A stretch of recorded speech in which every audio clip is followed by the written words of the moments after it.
Welcome to Luca is a Billionaire, where the only thing I invest in is your answers. In this video, I will explain how to use frame to video in VEO3.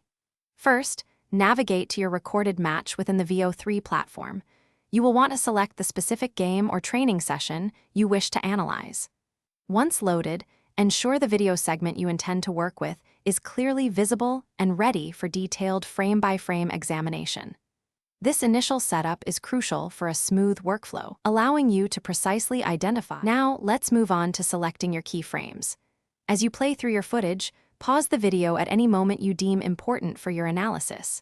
This could be a crucial pass, a tactical formation, or a goal-scoring opportunity. Once paused, use the designated mark frame or add to timeline function. Repeat this process for all the individual frames you wish to include, building a collection of precise moments for your final video. Managing your mana efficiently is key to becoming a powerful magic user. A great early game method for mana regeneration is the durability exchange circle. Craft this by placing 2 emerald powder and 1 diamond powder on a blood circle atop a chest.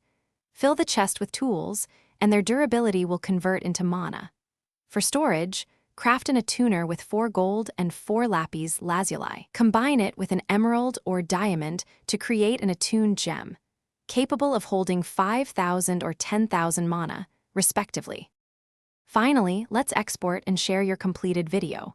Once you are satisfied with the sequence and timing of your frames, locate the export option within VEO3.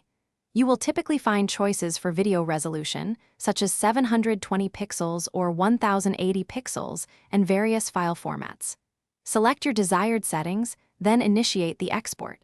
After processing, you can share your insightful video directly with your team or download it for presentations and further analysis.